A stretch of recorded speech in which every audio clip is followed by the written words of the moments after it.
Olá, meus amigos. Deus abençoe todos vocês. Que o Espírito Santo, o Espírito de Deus, o Espírito da paz venha trazer essa paz para dentro da sua vida, dentro de você, para a sua alma e através de você para as demais almas no seu convívio social e familiar. Eu gostaria de dividir com vocês um pensamento bíblico, que, aliás, foi um pensamento que Deus deu para Salomão. Salomão, você conhece bem, foi o homem mais rico na face da terra. Foi o homem mais sábio na face da terra. Foi o homem que não faltou absolutamente nada, nada na sua vida, nada. Tudo o que os seus olhos queriam, ele satisfazia. Não houve uma coisa sequer que os seus olhos vissem que ele não tivesse para si, não o consumisse, digamos assim. Então, você pode imaginar como Salomão era. Mesmo assim, com tudo o que ele tinha, com tudo, ainda assim, ele pecou contra Deus. Ele se revoltou contra Deus, digamos assim. E ele já, na sua velhice, quando se converteu, ele disse as seguintes palavras: tudo isto vi nos dias da minha vaidade. Quer dizer, apesar de ser o que era, o mais rico, o mais poderoso, não houve ninguém mais rico, não houve ninguém mais sábio, não houve ninguém que realizasse tudo o que seus olhos desejavam do que Salomão. Salomão era como Adão e Eva no paraíso. Tinham tudo. Não faltava nada. Não faltava absolutamente nada. Eles tinham do bom e do melhor, porque não havia o pecado. Mas depois que o pecado foi gerado, então veio a morte. Antes de haver pecado, o homem vivia digamos assim, em toda a sua glória aqui na terra. Não havia pobreza, miséria, injustiça, maldade, inveja, nada disso. Tudo era perfeito. Até os animais eram perfeitos. Faziam companhia a Adão e Eva. E não havia ferocidade, não havia maldade. Mas vai fazer o quê? As pessoas pensam naturalmente, poxa, se eu tiver dinheiro eu vou ser feliz. Feliz coisa nenhuma. Salomão diz que quanto mais a pessoa tem, mais problemas ela arranja para si. Você sabia disso? Na sua sabedoria, ele disse,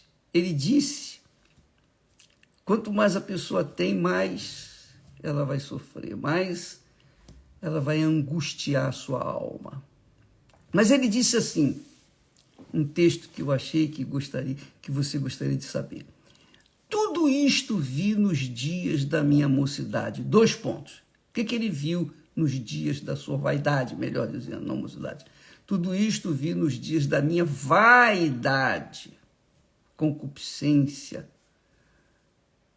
a soberba da vida, concupiscência dos olhos, concupiscência da carne, etc.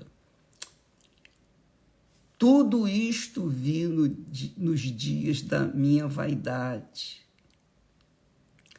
há justo que perece na sua justiça, que sofre na sua justiça. E há ímpio que prolonga os seus dias na sua maldade. Ele viu isso, ele observou que havia justos que pereciam na sua justiça, assim como havia ímpios que prolongavam os seus dias na sua maldade. E isso, obviamente, você há de pensar, isso não é justiça. Se Deus é justo, como é que deixa acontecer isso? O justo perece na sua justiça? Salomão diz que há justo, não está dizendo que o justo perece na sua justiça, não. Ele está dizendo que há justos que perecem na sua justiça, assim como também há ímpios que perecem ou que prolongam os seus dias na sua maldade. É uma injustiça, mas ele viu isso. Ele viu essa discrepância na sua época. Mas, graças a Deus, graças a Deus que Deus nos tem dado tribulações. Deus nos tem levado às tribulações, porque as tribulações, para quem vive na fé, as tribulações são bênçãos. Mas quem não vive na fé, quem não conhece a Deus, as tribulações são um inferno. Então, você vai entender aqui por que Deus permite tribulações. Por que Ele permite tribulações? Que talvez você esteja passando nesse exato momento. Nesse exato instante, você está passando por uma tempestade. Todos nós passamos por tempestades. Eu digo para vocês, os dias que eu tive mais envolvimento, os dias que eu tive, que estava em lua de mel com Deus, digamos assim, foram nos dias atribulados. Paradoxalmente, essa é uma realidade. Porque quando a gente está na tribulação, a gente tem a cabeça curvada, inclinada. Mas quando a gente não tem tribulação, a gente está nadando de braçada, está tudo indo muito bem, a gente folga, a gente relaxa. E aí é que está o perigo.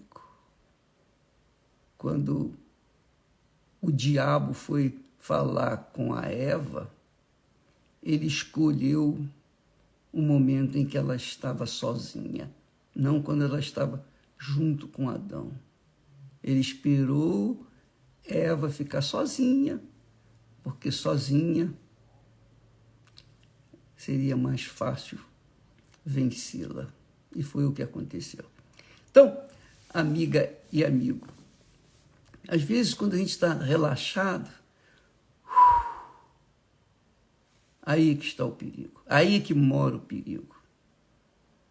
Porque as ideias, os pensamentos, as imaginações começam a vir sopros do inferno. E normalmente a pessoa acaba se entregando. Veja só, por que eu digo, e a Bíblia ensina que as tribulações são bênçãos e você deve aproveitá-las, especialmente agora. Bispo, você não sabe o que está passando comigo. Mas eu já passei também muitas. E nem por isso morri, nem por isso eu deixei a minha fé. Olha só, O apóstolo Paulo, agora vamos lá para o Novo Testamento. O apóstolo Paulo, dirigido pelo Espírito Santo, escreve para os cristãos romanos, aqueles cristãos recém-convertidos na época dos imperadores, especialmente Nero, um dos Neros. Ele diz assim para aqueles cristãos que tinham tido experiências com o Senhor Jesus, tiveram um encontro com o Senhor Jesus. Ele diz assim, presta atenção, hein, amiga e amigo, lá no capítulo 5 da carta aos Romanos, a igreja de Roma. Tendo sido, pois, justificados pela fé, Paulo está dizendo que quando somos justificados pela fé, que foi o que aconteceu com aqueles cristãos romanos e que acontece com todos nós, tendo sido, pois, justificados pela fé. Justificados pela fé significa, amiga e amigo, que a pessoa foi perdoada pela sua fé no Senhor Jesus Cristo. Ela estava perdida nos seus delitos e pecados. Ela estava morta para Deus. Ela estava morta, separada de Deus. Mas ouviu a palavra de Deus, atentou para as palavras de Deus e entregou a sua vida para Jesus. Creu no Senhor Jesus, se arrependeu dos seus pecados, foi batizada nas águas, recebeu o batismo com o Espírito Santo.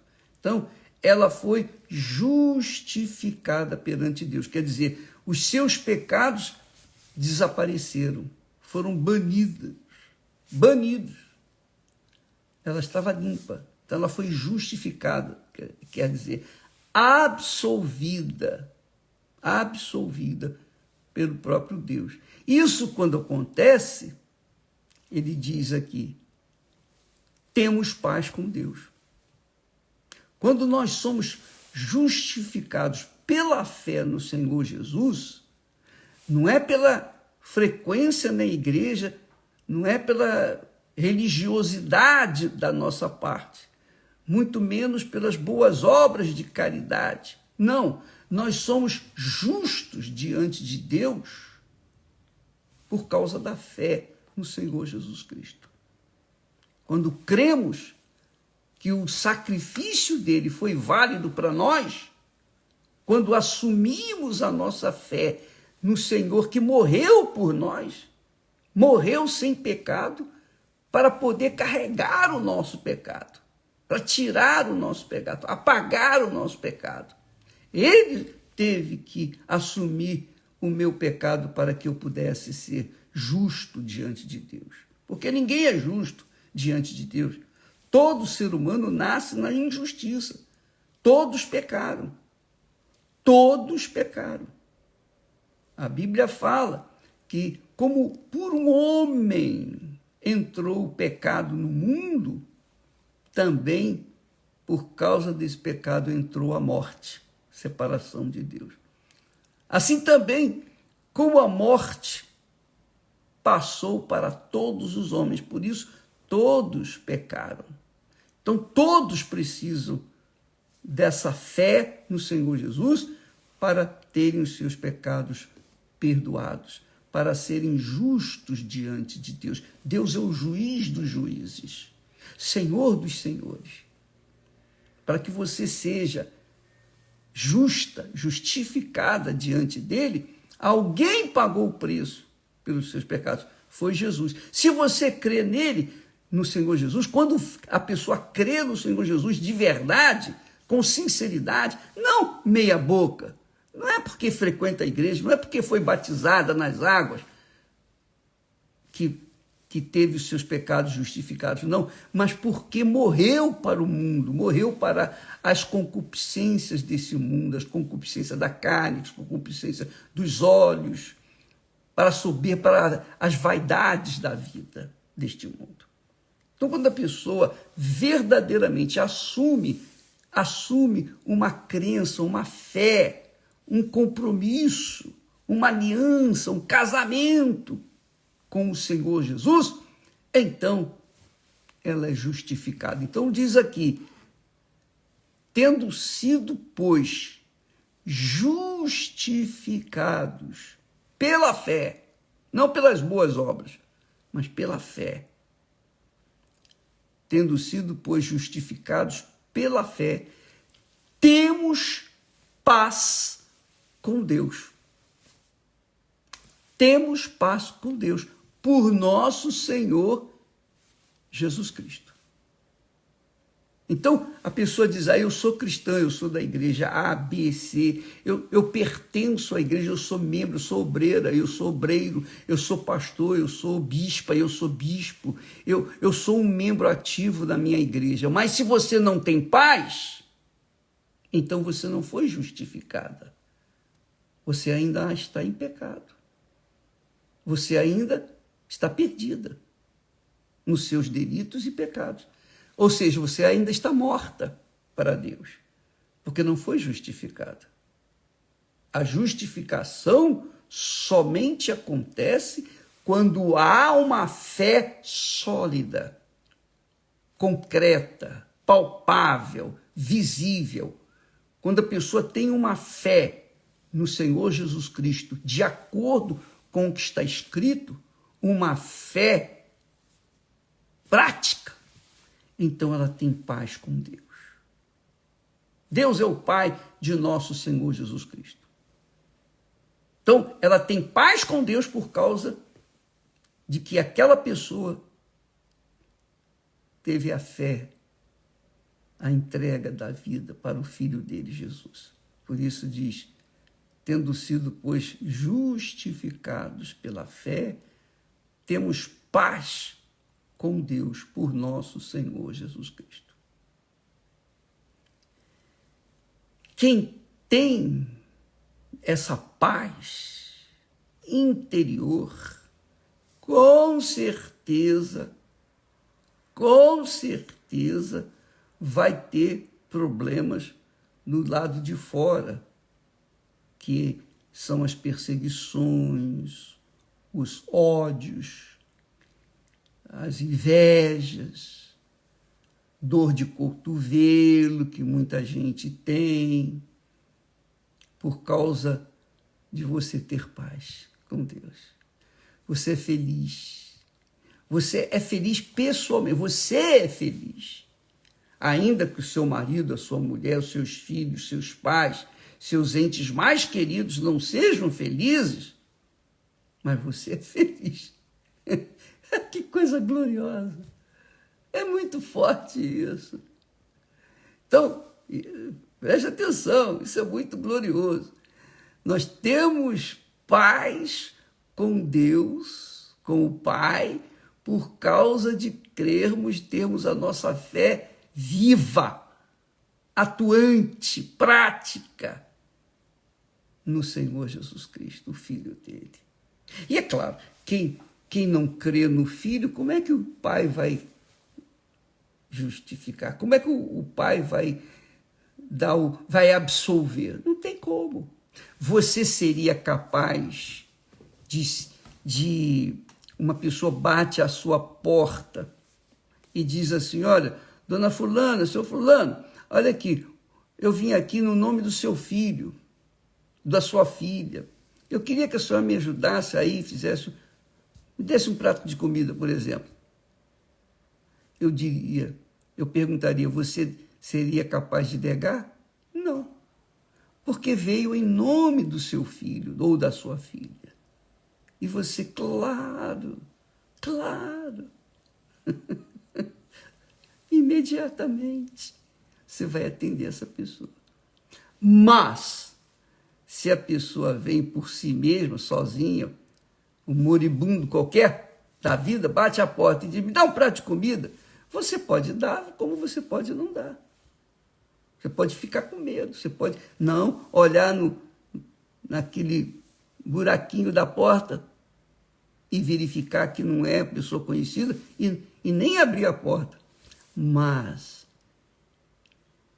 se você é uma pessoa de Deus, você com certeza vai entender se alguém bate a sua porta e diz, fulano, dona fulana, o seu ciclano, olha, eu vim aqui no nome do seu filho fulano, o Ricardo, a dona Maria, etc. Enfim, você imediatamente vai atender aquela pessoa, não é verdade? Pois a mesma coisa acontece com Jesus, ou com as pessoas que creem nele, no Senhor Jesus. Nós somos justos diante de Deus pela fé no Senhor Jesus. Você estando em Jesus, casando com Jesus, sendo um com o Senhor Jesus, então você vive na fé. E, consequentemente, você tem a paz de Deus dentro de você. Aí você vive muito bem dentro de si. A sua alma está em paz. Não há ansiedade, não há preocupação ou preocupações que fazem você perder a noite de sono, nada disso. Não há aquele medo, não há aquele terror. Você não perde a sua paz, porque o nosso Senhor Jesus, você está no nosso Senhor Jesus Cristo. Você está em Jesus. E quem está em Jesus, nova criatura é, está escrito. Nova criatura é. O passado morreu, ela está em paz. Quem está em Jesus, Jesus é a paz, ela está em paz. Então, o texto é interessante, eu gosto desse texto, muito, mas muito mesmo. Aí ele diz, tendo sido, pois, justificados pela fé sincera, temos paz com Deus por nosso Senhor Jesus Cristo. Ponto e vírgula. Pelo qual, quer dizer, através do Senhor Jesus, também temos entrada pela fé a esta graça, na qual estamos firmes. Quer dizer, nós temos entrada pela fé a esta graça, quer dizer, a qualquer momento do dia, da noite, qualquer situação, você tem entrada na presença de Deus, porque as portas, ou a porta do trono do Altíssimo, está sempre aberta para os filhos. Você pode falar com ele em casa, no trabalho, na igreja, na rua, na condução, no momento de perigo. Qualquer momento que você estiver, você está com ele. Você pode entrar na presença dele. Aí ele diz, e nos gloriamos na esperança da glória de Deus. Quer dizer, que se você vive pela fé no Senhor Jesus, você tem paz com Deus, com o Pai. E você vive nesta graça. Você vive, é de graça, é de graça. É um favor que Deus faz para nós, imerecido, porque nós cremos no Senhor, no Filho dele, o Senhor Jesus Cristo. Mas não somente nisso. Ele diz assim, e nos gloriamos, olha só, na esperança da glória de Deus. O que é a esperança da glória de Deus? A esperança da glória de Deus é a esperança que você... Sabe, vou me explicar melhor. Você que está para casar, você está arrumando o seu enxoval de casamento, você é jovem ou não é jovem, você está se preparando para o seu casamento. Então você, obviamente, fica com aquela esperança, aquela expectativa, né, gloriosa de um dia encontrar com o seu noivo, ou a sua noiva, ou o seu futuro parceiro ou parceira. Aí você fica feliz. só em pensar naquele dia. Eu penso no dia do meu casamento, antes do dia do casamento. Puxa vida. Não, isso aí fica para outra vez. Mas é glorioso. Agora imagina a felicidade que é um dia você carregar consigo a esperança de um dia estar diante da glória de Deus, a glória excelsa de Deus. Então, nós que vivemos pela fé no Senhor Jesus, somos justificados. Essa justificação, quer dizer, nos traz paz. Nós temos paz com Deus. Então, vivemos nessa paz. Então, os problemas que enfrentamos, as lutas, as dificuldades, enfim, as tribulações, não são nada diante dessa permanente paz que há dentro de cada um de nós. Porque essa paz nos dá a certeza absoluta, a convicção que cedo ou tarde nós vamos nos encontrar com a glória de Deus, nós vamos vê-lo face a face. E aí, é só correr para o abraço, como lhe dizem por aí. Nos gloriamos na esperança da glória de Deus. Nos gloriamos. O rapaz, a jovem que vai casar, os jovens que não tiveram ainda, não sabem o que é o casamento, então eles ficam naquela ânsia, naquela esperança, naquele entusiasmo, como aconteceu comigo, de um dia chegar, o dia foi sábado, chegar, encontrar com a Esther lá no altar. Puxa vida, eu curti essa esperança, sabendo, contando as horas, minutos, segundos, até que chegou o dia. E quando chegou o dia, eu não posso deixar de falar isso, porque explica bem isso aqui, retrata bem essa situação aqui. Puxa, eu fiquei tão feliz. Eu fui o noivo, digamos assim, mais feliz na face da terra. Eu ria o tempo todo, eu sorria, eu estava muito feliz. E todo mundo notou isso. E a Esther, ela ficou até sem graça, coitada, porque eu estava tão... porque aquela esperança que eu curti o tempo todo na vida de solteiro estava ali, agora comigo. Eu seria dela, ela seria minha, para sempre. Estaríamos juntos por toda a vida aqui na terra. Imagine essa esperança de um dia estar com o Senhor por toda a eternidade, servindo o Senhor pessoalmente, servindo a glória do Altíssimo, vendo a glória do Altíssimo. Já pensou, minha amiga? Já pensou? Por isso que Paulo falou, para mim, morrer é lucro. E para mim também, eu pudesse ir agora, eu já iria. Ia muito feliz. Muito feliz. Por quê? Porque esse mundo não tem nada para dar, nada para acrescentar. Só tem para tentar tirar a nossa paz, o nosso sossego, etc, etc. Mas, quando a gente vive em paz com Deus, a gente tem essa segurança, a gente tem essa convicção, a gente é forte para enfrentar as tribulações, as lutas, os desafios. E é muito bacana, estamos firmes e nos gloriamos na esperança. Na esperança. A gente não vê a esperança, a gente sabe, a gente crê na esperança da glória de Deus. E não somente isto, não é só isto não. Já é suficiente, mas não é somente isso não. Ele diz assim, mas também nos gloriamos nas tribulações. Também nos gloriamos nas tribulações.